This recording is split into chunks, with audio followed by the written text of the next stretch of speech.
Hello, everyone, and this is Melvin here from the Melvin Live Show, and a great day for you. I just really love this new streaming thing.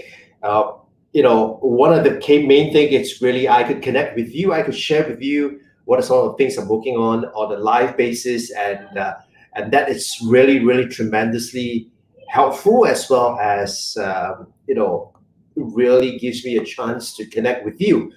Now, the other thing that I would really want to share with you here today is I want to share with you, why is it that it is important for you to have a better understanding of your workflow.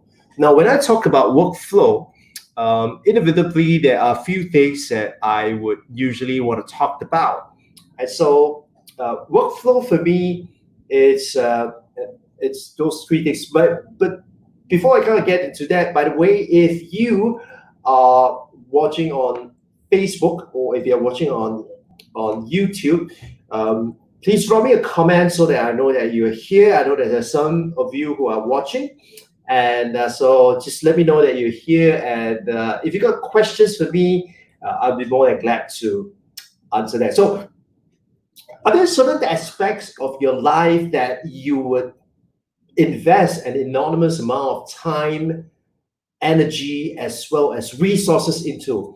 Well, for me, there are five areas, and today I would like to share with you just one of the key areas. And this one area that I would want to share with you is what I call workflow. Now, what exactly is workflow? Now, the way to think about workflow is the following. You have a goal, you have an objective. Now, in order for you to achieve that goal or objective, you have to do a series of things, right? So, for you to achieve that objective itself, you have to do a series of things. The things that you do is essentially your workflow. Now, when you think about the workflow itself, the way I have looked at it is that it can be broken down into three key parts. The first part really is talking about the process. So, for example, what are the steps? What is my process for launching an online course? What is the process? What are the steps that I take in producing a video, for example? What are the steps? What is my process for crafting a proposal, for example? So we need to be very clear in terms of what is the process like.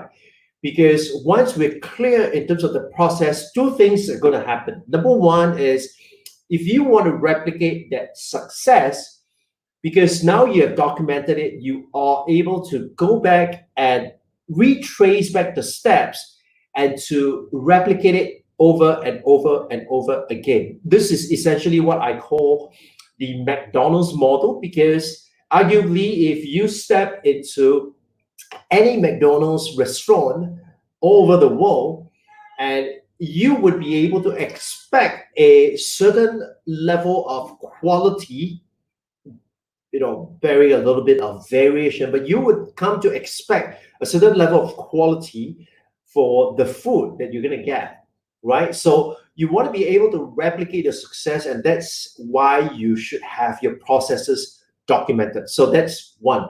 The other thing really is, in order for you to document the process, it also allows you to do what I call continuous improvement. Now, in order for you to want to improve, right, you need to know what are the things that you have done or how you have been doing it. And once you have an idea of how you have been doing it, that's where you're able to go back and look at what are some of the things that I can improve. So an example was that in the past, I used to take about 2 hours to record, to edit, and to render the videos for me to put out on LinkedIn. But over time, what I've done is I've looked back at the process itself and I said, what aspect of it must I streamline? How can I cut it? How can I do it in such a way that it saves me time? And because I've documented the process, it has allowed me to do that, right? So the first part is process. Now, Once you have the process, as I mentioned earlier, once you have the process, the next part that I look at is what I call productivity. Now, productivity essentially is two aspects again. One aspect is what we call effectiveness, and the other aspect is what we call efficiency, right? So when you talked about the workflow itself, you want to ask yourself, how does it impact your productivity? And when we say impact the productivity here, really we want to say that how can you make it even more effective, and how can you be more efficient in terms of getting things done, right? So I always like to go into that process of really looking at, how can I make things better? Is there certain things that I could do to make it better? Are there certain aspect of it which I could streamline or I could take away so that it could be better? So the second aspect here is about productivity. So productivity, as I mentioned earlier, it's about efficiency as well as effectiveness, right? So productivity, efficiency, effectiveness, how I can make it more effective, how I can not just achieve my goals, but perhaps even exceed my target. The other aspect is efficiency, how I could do it in a faster way, or how can I do it with less resources. So that's productivity. The third part, when it comes to workflow, always keep your eyes on the price. What do I mean by that? At the end of the day, whatever you're doing, it has to lead to profit. Because if it doesn't lead to profit, then why are you doing it? Right? Of course, how you define profit and how I define profit could differ. Right? For me, profit doesn't always necessarily have to be monetary, but it has to have a certain baseline. Okay, so I would always ask myself, how is this workflow leading me to my profit? How is it leading me to the financial objective or the customer objective that I want to achieve? And so when you think about workflow and product profitability, so when you think about workflow and profitability, what essentially you want to pay attention to is, how can you make sure that whatever you do is going to be profitable, right? Because there are certain things that you do, you may spend a lot more time doing it, and the returns that you get, it's not as great. And so you are actually, quote unquote, losing money. So ask yourself, how can you make sure that whatever your workflow is, it's going to lead to profitability? If I can give you an example, many times people would ask me this question: you create all these videos, but how does it help you in your business? And my answer has always been as follows. By creating these videos, I have been able to put myself out there. I get people to know me, I get people to see me, and I get people to know what I'm doing. And as a result of them knowing what I'm doing, I'm able to demonstrate to them, show to them, this is what I do and this is how I can help you. So for example, I've been promoting this online course confidence checklist. And this checklist itself really is, and by the way, if you are looking at launching an online course, then you definitely want to pick up one of these checklists itself. All right, I will give the link is in the it's here, so it's mel.to/checklist.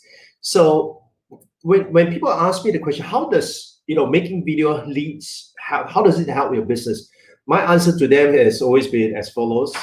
It helps me get an increased amount of visibility. It helps me get known, and people can see what I'm doing. And as a result of that, people will then decide whether they want to come and talk to me, right? So really the key thing here is, how can you make sure that your workflow leads to profitability? Whatever you do, it has to lead to a certain profit.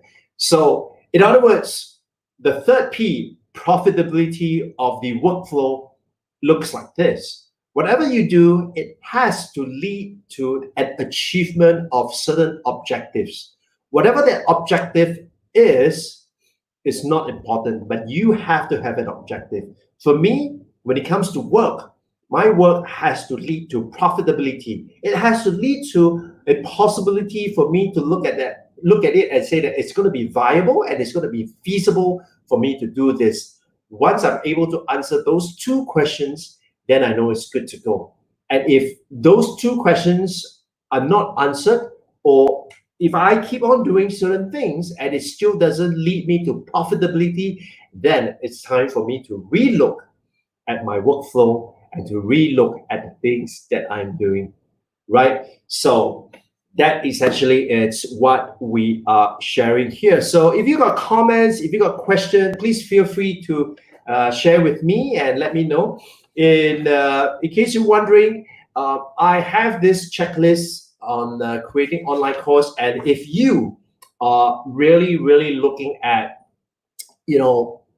creating an online course itself, you definitely want to pick up this checklist. Why? Because it will shows you step by step what are the things that you need to do and you need to cover when it comes to knowing who are your learners, where to find them, and what is it that you must do to earn their attention, right? So that is crucial, because many online course creators that I speak to, their number one problem is, yeah, I have this online course, but who is going to buy and how do I reach these people? Where do I find these people and how do I reach out to them and get them to want to buy?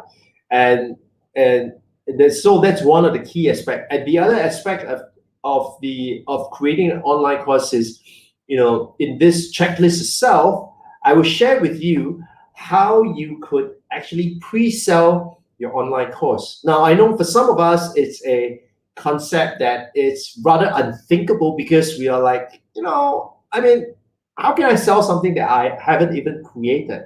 Well, in today's day and age, that's something that you want to do, and that's the smart way to do it, because you do not want to bury yourself into the process and just start creating, not knowing if people will buy and not knowing if you are able to sell it. So what you really want to do is to know that people are going to buy, and the best thing of all is to ask them to take out their wallet, put in their credit card details, and pay you that money before you start creating that course itself. And then, of course, finally, it's how do you set up your online course? Where do people go to find out about your online course? And by the way, I have a free course for some of you who are interested.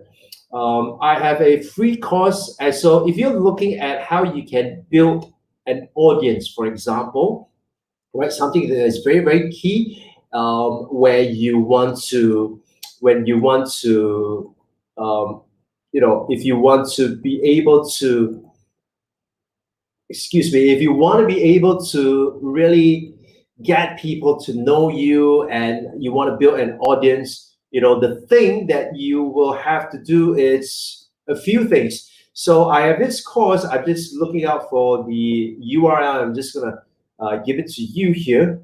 Okay, I'm gonna type it in the comments. So the course, you can find it in the comments, and that is the website that you can go to. That course is free because it's something that I've recorded some time back, and the genesis to that is that I was invited by the Institute of Adult Learning to share how I was able to build an audience very quickly on LinkedIn, and this was based on the slide deck that I have come up with.